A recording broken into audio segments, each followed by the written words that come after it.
మన channel videos upload అవ్వగానే మీకు నోటిఫికేషన్ రావాలంటే మన ఛానల్ని సబ్స్క్రైబ్ చేసుకోండి.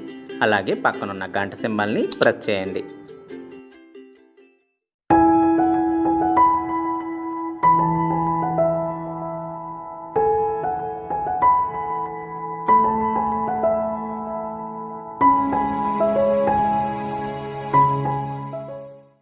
హాయ్ అండి, ఎలా ఉన్నారు? అందరూ బాగున్నారా?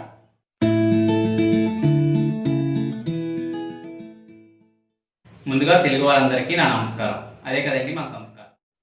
ఇవాల్టి ఎపిసోడ్లో స్టీమ్డ్ ఎగ్ని తయారు చేస్తున్నాను. ఈ స్టీమ్డ్ ఎగ్ మార్నింగ్ బ్రేక్ఫాస్ట్లోకి చాలా హెల్తీ అండి. అంతేకాకుండా చాలా ఈజీగా కూడా తయారు చేసుకోవచ్చు. కోడిగుడ్లోని పచ్చ సొనని ఇష్టంగా తినని పిల్లలకి ఇలా చేసి పెడితే చాలా ఇష్టంగా తింటారు. మరి లేట్ చేయకుండా ప్రాసెస్ ఎలాగో చూద్దామా?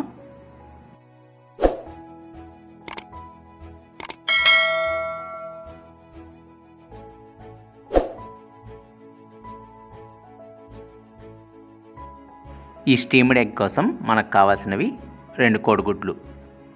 ముందుగా ఒక బౌల్ తీసుకుని కోడిగుడ్లను కొట్టి బౌల్లోకి వేసుకోవాలి.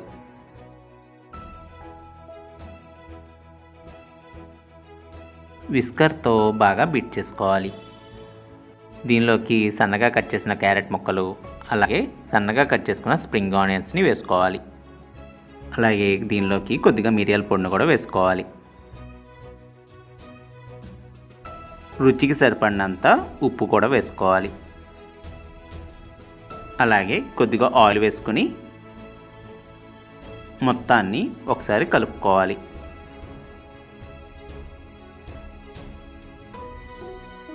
కొద్దిగా వాటర్ కూడా యాడ్ చేసుకొని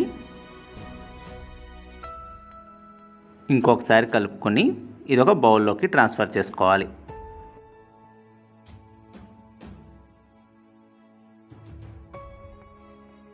ఇప్పుడు వెడల్పాటి ప్యాన్ ఒకటి తీసుకుని దీనిలో వాటర్ యాడ్ చేసుకోవాలి.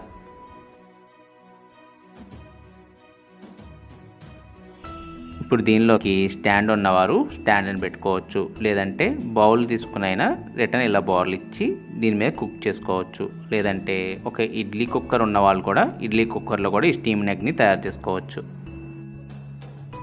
ఈ బౌల్ మీదకి ఎగ్ మిశ్రమం ఉన్న బౌల్ పెట్టుకోవాలి.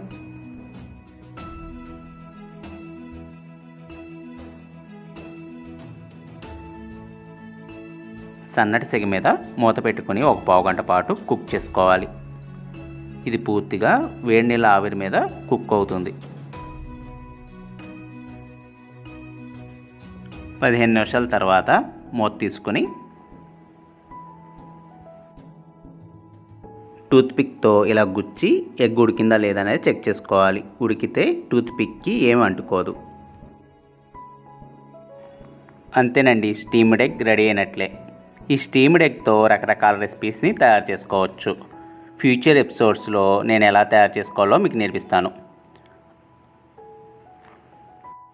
మీరు కూడా ఈ సింపుల్ రెసిపీని తయారు చేసి మీ వాల్యుబుల్ ఫీడ్బ్యాక్స్ని నా కామెంట్స్ రూపంలో తెలపండి.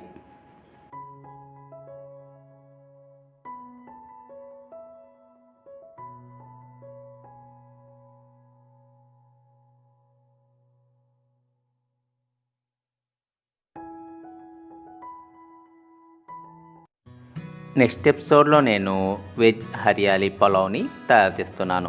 మిస్ కాకుండా చూడండి. అలాగే మన వీడియోస్ అప్లోడ్ చేయగానే మీరు చూడాలంటే చెఫ్ శివ నాగ్ రెసిపీస్ని సబ్స్క్రైబ్ చేసుకోండి. అలాగే పక్కన ఉన్న గంట సింబల్ని ప్రెస్ చేయండి.